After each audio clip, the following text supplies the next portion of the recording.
ng mining mula 0.7%, wala pang 1% na kahit 2% man lamang ng GDP. Ang ibang bansa, malayong mataas, 13, 14, 18% ng GDP. Yun nasa top 10 na richest mineral countries in the world. Bakit tayo ay nasa 0.5% lang, sobra ng konti? Sir, ang nakikita natin problema, yung mga companies nag-a-apply, wala naman silang... Nag-a-apply, tinatrato bilang pribadong pagmamayari nila, uupuan lang, ihintayin tumaas, bebenta sa kung sino talagang interesado pagdating ng 10, 20 taon. Pues sorry, hindi nila pribadong pagmamayari yan. That is owned by the state. Under the Constitution, all mineral deposits are owned by the state. They are mere contractors. Any EP or MPSA grantee or licensee are mere contractors of the state over an asset that is owned by the state. Pwede bang subcon yung MPSA at EP? Pinapayagan daw ng DENR ito sa mga nagdaang panahon na i-transfer ng ganun-ganun na lamang. Ba't ka pa duman sa butas ng karayom para mag-apply at mag-grantan, pwede mo naman palang ipasa at ibenta sa iba. Hindi rin dapat pinapayagan ng DENR yan. Kung hindi niya na kayang i-explore, hindi niya kayang i-process yung minerals, bitawan niya o bawiin sa kanya ng gobyerno at ang panukala ko nga kanina, i-bid out ito ng gobyerno para kumita pa ang gobyerno maliban sa share natin sa minerals na pwedeng iproseso at mamina. Kailangan ng may batas na gagawin. Hindi kinakailangan. Actually, by mere regulation, this can be done. Lahat ng pinag-usapan namin kanina, regulasyon lamang at hindi kailangan ng batas. Pwede ito magawa sa pamamagitan ng Department Administrative Order, sa pamamagitan ng Memorandum Circular. O yun lang ang pag-usapan natin, di ba? Ay.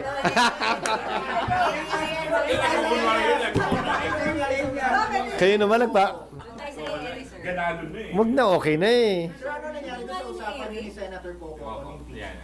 Ano? Ano nangyari doon sa usapan niyo ni Senator Coco on impeachment? Nagkita kami sa kapihan sa Marikina. And? Kaya niya pinanukala na ang huling balita ko ay willing siyang tumulong sa pag-draft ng rules. Na wini-welcome ko ang kanyang alok na tumulong sa pag-draft ng rules. Hindi mahalaga sa akin kung sinong mangunguna o mamumuno dito. Pero anuman tulong ay tatanggapin namin at makikipag-ugnayan ang aming opisina at ang legal team ng Senado sa kanya, kaugnay sa kanyang mga ideya sa rules. Hindi ko kinakaila. Bar top notcher si Coco, tama siya. Isa siya sa kukonting abogado dito sa Senado. Sir, nakumbinsi niya ba kayo regarding doon sa timetable niya? Ito'y proposed timetable. Ilang ulit kong sinabi. So, hindi naman niya sinabing tutol siya. At sabi ko, ito'y pagbobotohan at pagpapasahan naman pag nag-resume ang Kongreso sa June 2. Yung rules, proposed din naman yon. So ano man ang mapag-usapan, mapagkasundoan namin, ipopropose lang din yan sa plenaryo para aprubahan. All of these are subject to the approval of the plenary as a Senate, sitting as a Senate, and by the impeachment court when it comes to the schedule. Sir, nag-file na ba kayo ng sagot sa Supreme Court pala? Doon sa mga Dinadraft na namin. Inaasahan namin mag-file kami sa hindi malayong hinaharap. Probably, most likely this week. Sir, yung pagdadraft ng rules, hindi ho ba dapat ang mag-lead ay si Sen Tolentino kasi Rules Committee, sir? Pwedeng si Sen Coco talaga? Hindi ko naman sinasabing si Senator Coco ang magli-lead. Rules Committee yan as a general rule dahil siya magde-defend sa floor. Pero tinutulungan na yan ng legal team ng Senado na magbigay ng mga panukala para matalaka yan sa plenaryo at isa-isang ipepresent yan sa plenaryo. Committee on Rules ang magrepresent yan. Didistinguish ko. Yung rules, Senate sitting as a plenary, as a Senate, ang magde-decide yan. Yung calendar, impeachment court ang magpapasa niyan. So yung panibagong sombrero na magpapasa nun. Si Sen Coco po ay help lang, not lead. Yes. He's the minority leader in a part of the committee on rules. Sabi ni Senator Vincent ni Badjo, gagawa ng subcommittee para gumawa ng rules. Kailangan pa ba na Lahat ng ito ay pag-aaralan pa ng Rules Committee dahil sila nga magrepresenta eh. Pero nandun pa lang kami sa stage na lahat ng inputs kinukuha namin at ipapanukala namin sa kanila. At ang hihilingin ko sa Committee on Rules, ipresenta ito lahat sa plenaryo. Sir, yung sa sa calendar na bigay na sa lahat ng senator. So far, sir, may nagpahayag na ba na gustong mas paagahan at hindi July 30? O so far, okay sila sa July 30? Wala pa namang nagpapaabot, pero maikli pa lang naman yung panahon na lumipas at hindi naman nila kailangan magpaabot dahil nga ito'y pagpapasahan ng impeachment court pag ito'y nakonbina. The calendar will not be approved by the Senate sitting in plenary. The calendar will have to be approved by the impeachment court, although it's the same composition. So when you convene on June 3? Yes. Usapan niyo ba ni Sen Coco yung opinion niya about Article 6 and Article 11? Yung distinguishing the role of the Senate as a legislative body and as an impeachment court. Hindi namin napag-usapan. Bakit? Anong sabi niya tungkol doon? Ay, kasi ang binabanggit niya, pwede talaga kayong mag-proceed na before June 2 since hindi nyo kailangan in session dahil hindi naman kayo aakto na legislative body but as impeachment body. Hindi namin napag-usapan yon. Pero may problema kayo. Hindi pa nare-refer officially sa plenaryo yung impeachment complaint. Tinanggap pa lang yan ng Secretary General ng Senado. Under our rules, officially dapat basahin yung impeachment complaint. Nung nakadaang panahon, majority leader ang gumawa niyan. Pero nung tiningnan namin yung rules ng Amerika kung saan binasa yung rules ng Senado, ang nagbabasa nun ay prosecution.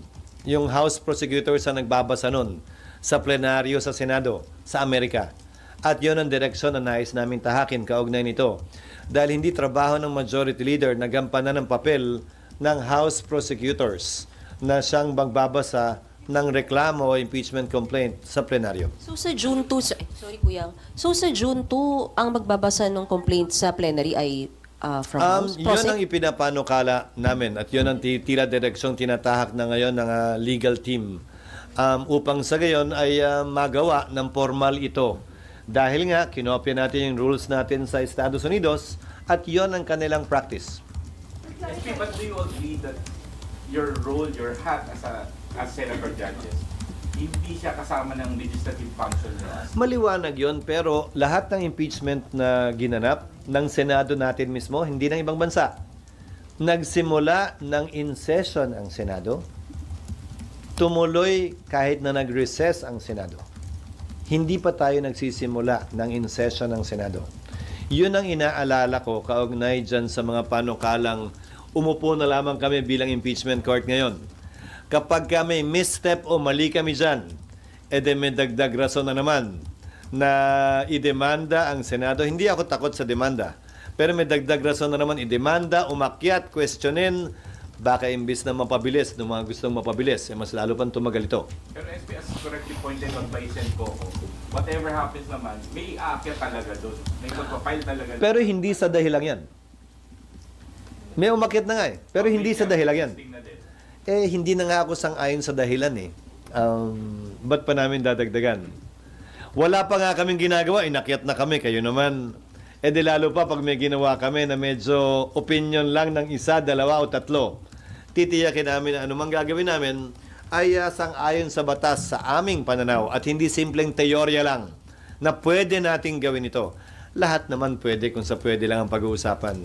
Pero dapat may sinasandalang mas solidong basihan sa batas. And you told Sen Coco that... Hindi nga namin napag-usapan yan. No, I mean, the assumption that you have the backing of the majority. Sabi niya daw sa kanya, tama yung assumption niya. Wala namang rason para isiping hindi. Dahil sa parte ng mayoriya, wala pa namang nagsasalita na tumututol at hindi sumasang-ayon kaugnay sa ginagawa ng Senado sa ngayon. Pero before that, sir, wala pa pong consultation with the other senators about the timeline. Ito yung konsultasyon. This is not written in stone. How many times do I have to say that? This is a proposal. Even the letter itself said it's a proposed calendar that the senators will approve when we convene. So, kumbaga mag-iintay lang kayo, SP, kung meron mang senators na magre-raise ng concerns about the proposed timeline. Or kahit erase nila, okay lang. Pagbobotohan naman yan at pagpapasahan pa rin pag nag-resume kami. Ulitin ko, kahit anong kapihan na gawin namin ngayon, hindi naman namin pwedeng i-carry yan. Kailangan pa rin formal na aprubahan yan pag nag-resume kami. Yung sinasabi ni Madjo na magpo-constitute ng subcommittee, hindi pwede mag-start without the, hindi ba nag-resume yung Pwede naman. Wala namang problema yun. Pwede niyang gawin yun. Karapatan niyang gawin yun. May kapangyarihan siyang gawin yun. Ulitin ko, anumang pag-aaral kaugnay ng rules, dapat ginagawa na yan ngayon. Anumang hindi pagkakasundo tungkol sa rules, magandang mapagkasunduan na ngayon. Para pag nag-resume kami, ay mas smooth na, mas swabe na yung prosesong gagawin namin. SP, isa lang. SP, yung pag-lead lang ng rules under kay Majority Leader Tolentino, wala kayo nakikitang problema since busy siya sa pangampanya? Ginagawa na nga namin sa ngayon eh. Ginagawa na ng legal team ng Senado sa ngayon. Ano mang gagawin ng Rules Committee, kausap ang sino mang resource person, it will just supplement whatever is being done already now. At sa dulo, pagsasama-samahin yun, tapos pagdating ng session, i-consolidate at ang magpe-present niyan ay Committee on Rules. So, hindi nakakabagal na nangangampanya yung head ng rules? I don't think so because things are moving as we speak. Sir, si Sen Coco po. Nung nakausap niyo Silang po, dalawa kaya yung pag-usapan nyo. Si minority at majority na lang. Ibig sabihin dinadamay nyo pa ako dyan. sir, wala ba silang balak mag-usap na nga lang po silang dalawa na lang? Sir, nung kausap niyo po si Sen Coco, did he already give you proposals sa mga gusto niyong amendments sa rules? No, ang pinag-usapan namin, ako yung nagpunta, nung nakita kami nakita sa Marikina. Nangampanya siya eh. So yun ang pinag-usapan namin, hindi namin napag-usapan. Walang about this? Walang about this? Ano? Mga sa gilid-gilid lang. Ano yung gilid yun? Ano? Ano po yung sa gilid? Wala, mga, ano ba sinabi? Mamaya na lang, kwento ko mamaya. Hindi naman pang quote eh. Sir, hindi sir, soundbite lang. Kasi sir, di ba parang ilang beses Nagkausap na kami. siya Basically, ang nag-request? sinabi lamang niya, na pwede kong sabihin, na sinabi niya, ay opinion ko yung binigay ko at tila suportado naman ng mayoriya yung iyong posisyon. Sabi ko, proposal lamang yon, wala namang kailangan suportahan o hindi suportahan dahil proposal yon. At lahat to isa sa pinal kapag nakita-kita tayo pagdating ng Hunyo. SK, yung letter po kay VP Sara and kay House Speaker, na-receive na po ba nila? And may Malamang. initial na sagot, may sagot po bang kailangan doon? Or Walang just- kailangan sagot. Hindi rin nila kailangan i-acknowledge dahil if ever it was properly served at merong either return card yon o may affidavit of service yon. So hindi naman kailangan patunayan pa natanggap nila at hindi rin nila kailangan sagutin. Gusto lang namin maging transparent kaugnay sa lahat ng ginagawa namin.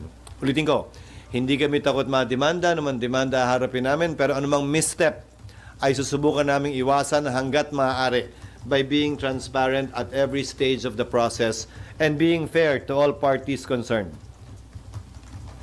Kaya parehong panig ang binigyan namin ng kopya, hindi isa lang.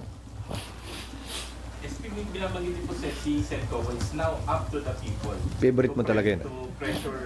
To pressure the senators na To. kung gusto nila mag-start talaga ng before June 2 yung trial or maghintay pa ng next month. Sinabi ko na yan. Wala naman sa clamor o pressure yan o palakasan ng boses. Ang sinasabi ng batas ay ang sinasabi ng batas. Unless sabihan kami ng Korte Suprema sa mandamus petition na pending ngayon, ang sinasabi ng batas at saligang batas at ng Senado sa ngayon bilang sole trier of impeachment ang siyang mananaig at hindi yung gusto ng mas nakararami lamang bagaman ito'y labag sa batas. Hindi naman porket mas mag-ingay ka, lalabagin na natin yung batas. Hindi naman porket takot ka matalo, lalabagin mo na yung batas para lang manalo ka sa eleksyon na darating. Hindi ako naniniwalang ganun yun. Kung ano ang tama ay tama, kung anong legal ay legal, kung anong naaayon sa batas ay naaayon sa batas. Sino man ang tutol dito, sino man ang mapapaboran nito. Yan ang dapat nating sundin at sundan. Sir SP, so kapag sinabi po ng SC na yung forthwith ay agad, susundin niyo, sir? Depende kung anong ibig sabihin nun. Depende kung anong sasabihin niya, anong agad. Ibig sabihin, sir, kung sabihin ng SC na Bukas. magsimula na kayo agad, Bukas. susunod kayo. Paano?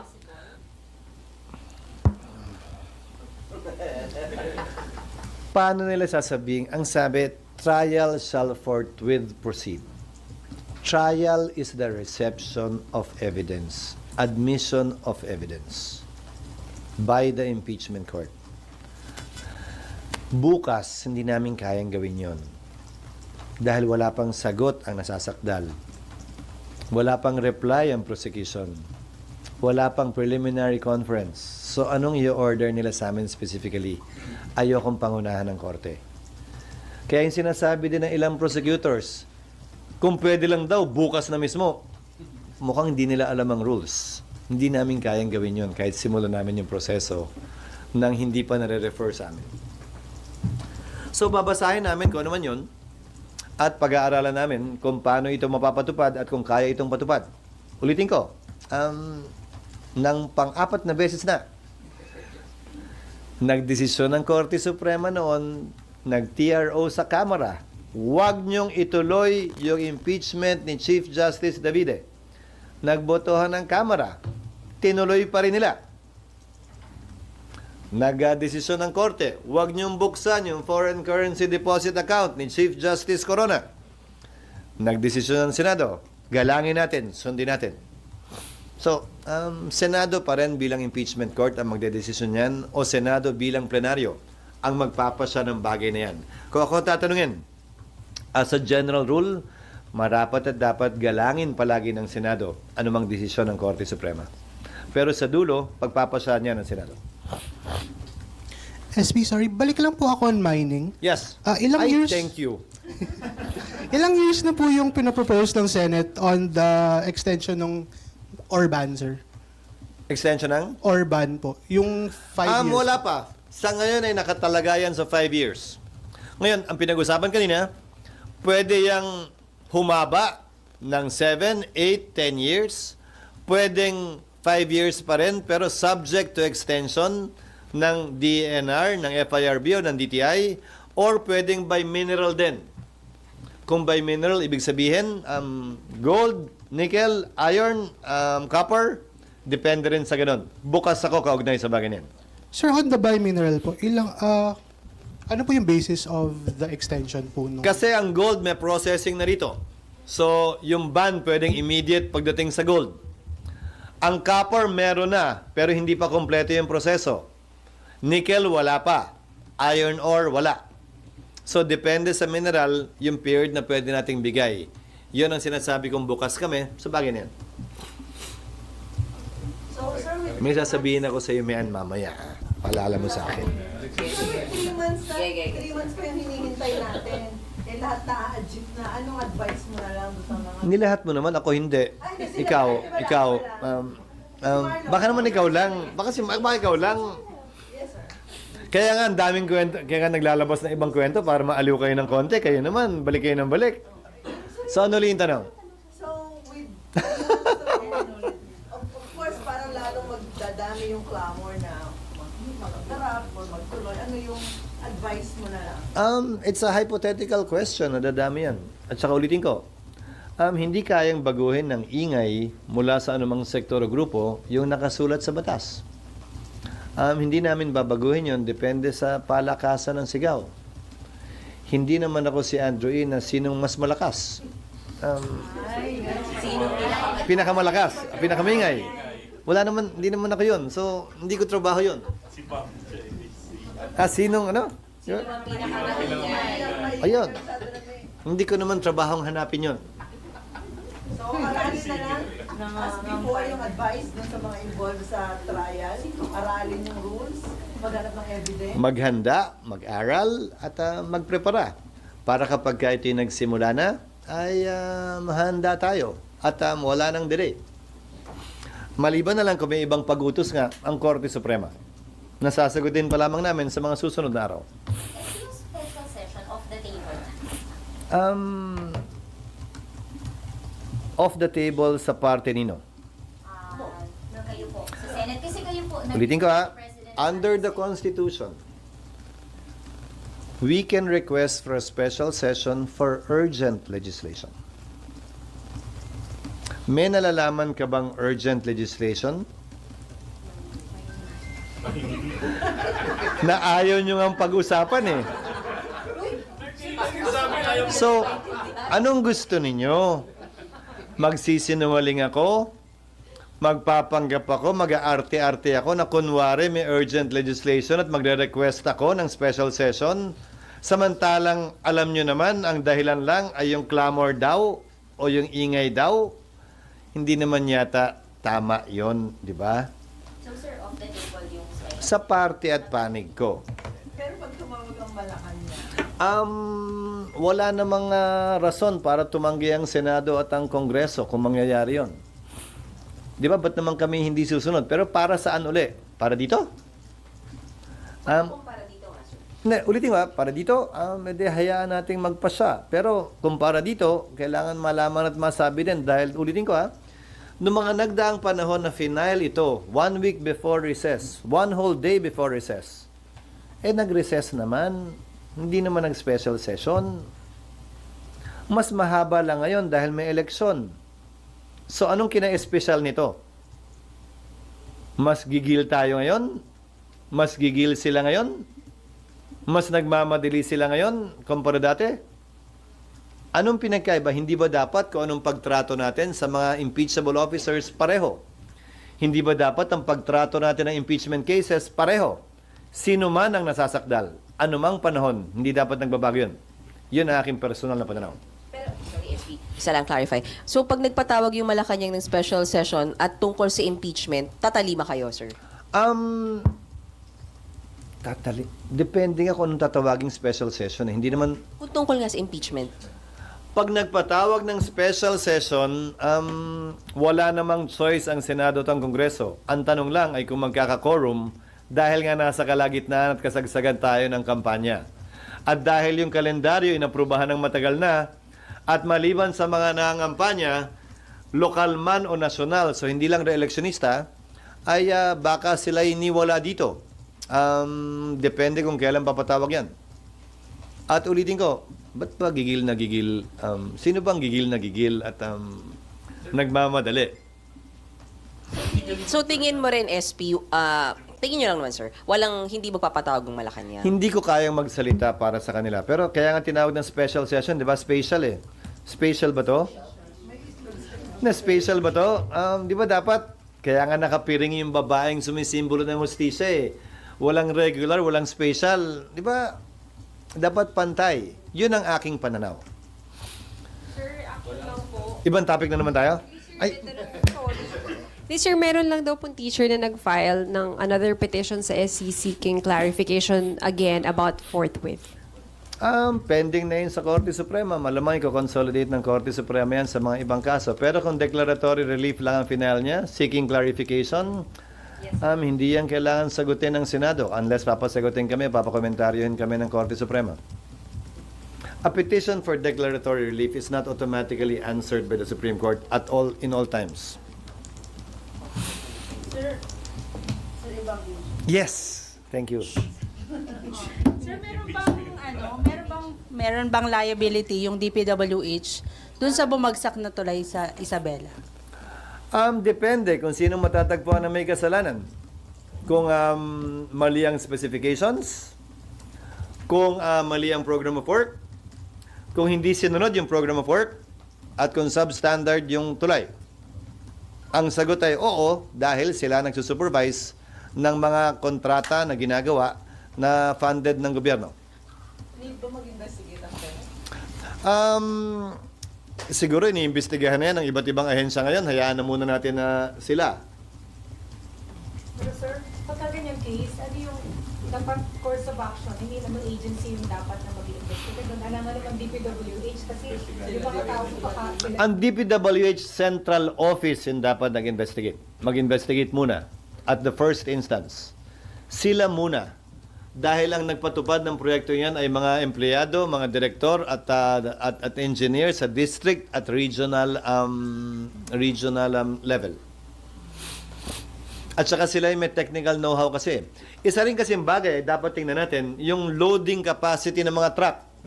Maglalabas nga kami ng panukalan ng statement sa ilang mga, siguro ngayon o bukas, tungkol sa overloading law. Dahil ilang way bridges ba meron tayo? Ano ba yung weight capacity o load na mga kalye at tulay na ginagawa natin? Nasusunod ba to? Na-implement ba to? Merong weighbridge ba bago dumaan sa tulay na yon? Kung may weighbridge man na dinaanan yung truck, baka pagkalampas sa weighbridge, kinargahan, so iba na yung timbang nun. Pangalawa, ano ba yung load capacity ng kalye natin?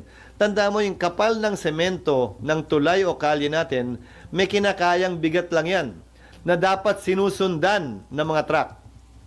Ang pinakamaliwanag na ebidensya para sa akin na makita yan ay kung may reinforcement yung mga trailer bed ng mga truck. Kung may reinforcement yon, ibig sabihin, overloaded malamang sa malamang yung truck na yan sa maraming panahon. Pinagbabawal dapat ng gobyerno, ng LTO, na lagyan ng anumang reinforcement ang bed ng mga truck para maiwasan automatically yung overloading ng mga truck. At kung mangyayari man yun, dapat managot yung mga may-ari ng truck. Pero hindi natin pwedeng patupad to ng agaran dahil maapektuhan logistically yung time and motion ng delivery and arrival of goods mula sa pier papunta sa kung saan-saang parte ng bansa. At magtataas rin yun. Kasi malamang container pa lang overloaded na bago pa man makarating sa Pilipinas. So yon dapat bantayan at tingnan hindi lamang ng Customs, hindi lamang ng DPWH, pati na rin ng DTI at ng Department of Finance na siyang may hawak ng Bureau of Customs. Sorry kung mahaba yung sagot kasi komplikado yun. Di ba national, DPWH national ang pagawa? Malamang yung bidding. Malamang yung bidding. Pero depende. Ang alam ko kasi nagsimula yan, 100 million lang eh. Kung 100 million yan, baka region lang eh.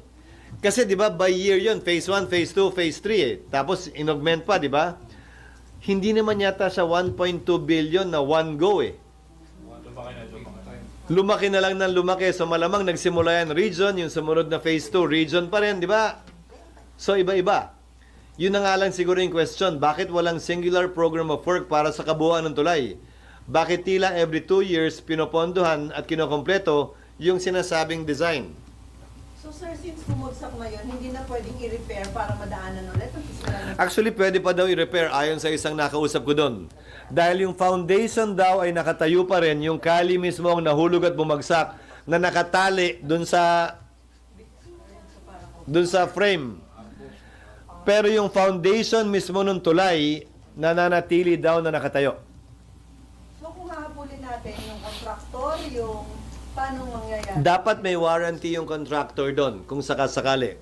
Pero kung ang design ang mali, at yung contractor ay sumunod sa design, walang liability ang contractor. Dahil sumunod lang siya doon sa design na mali. So ano Kung lesson substandard, learned? kung substandard, dapat at no cost ba yan sa gobyerno? Kung substandard ang ginamit, edi yung contractor ang nag-violate. Ibig sabihin, hindi siya sumunod sa program of work. Ang repair nun, sir, at no cost to the government.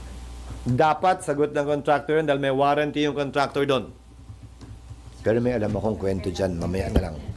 Madami na pala sa rin po. Sir, kung contractor, dapat ba mag-blacklist sa gobyerno yun? Kasi Ibang proseso yung blacklisting dun sa sa akin na mas importante yung liability ng contractor kung siya nga may kasalanan na gawin yung tulay at no cost to government.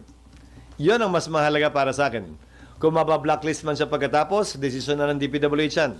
Pero mas importante, magamit at mapakinabangan ng ating mga kababayan yung tulay na ginawa precisely para makinabangan ang taong bayan.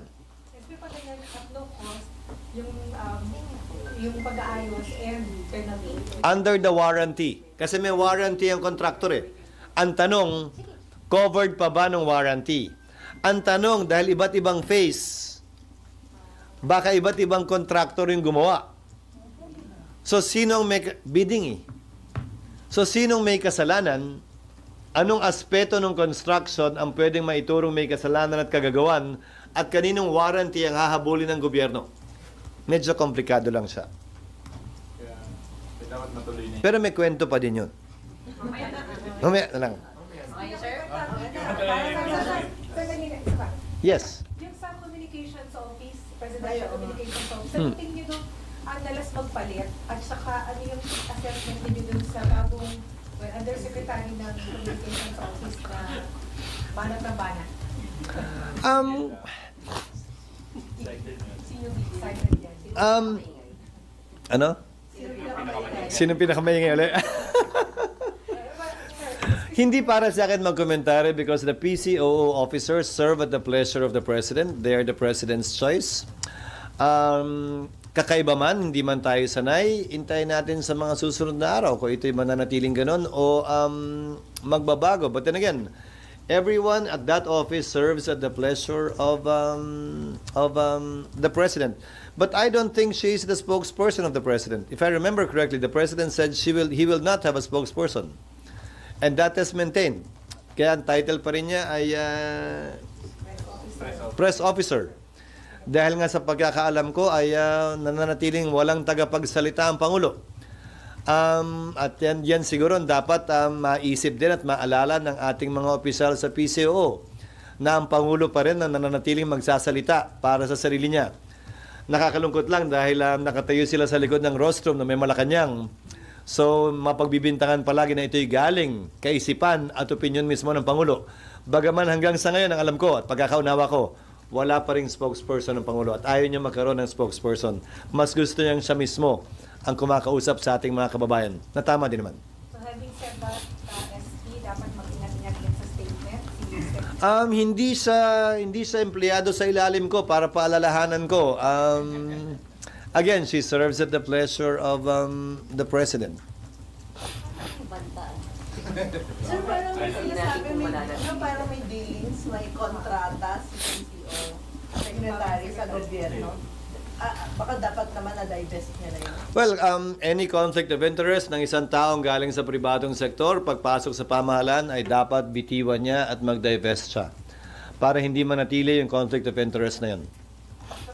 I think the PCO, I think before he was appointed, he should have been vetted already. I think these should have been done before his appointment. So possible matanong yan sa Commission on Appointments? Dadaan ba siya sa Commission on Appointments? Okay. Si Jay lang. Siya ba? It's possible it will be taken up in the Commission on Appointments for as long as documents are submitted and there is a complainant or there is a member of the CA that will bring it up. Kaya pa yun sa 2 linggo sa June? Definitely, isa-schedule yon. Isa-schedule ang PCOO, isa-schedule ang DENR, isa-schedule yung 2 COMELEC commissioners. DOTR para, DOTR. Si Vince. Ano po pinalitan? Hindi, si Vince. Sorry. So, DOTR, PCOO, at 2 COMELEC commissioners. May COA pa rin yata, sir. 4 po yung commissioner. Nandiyan na yung South Co. Baka may COA commissioner, baka may civil service commissioner, pero hindi pa namin natatanggap yata. At nais kong paalalahanan yung mga opisyal na ito na para matalakay namin ay kompletuhin nila yung mga dokumentong kailangan nilang isumite sa Commission on Appointments para ma-schedule namin. Sa June 13. Kailangan nilang i-reappoint muli ng Pangulo. Ba lahat? Ate,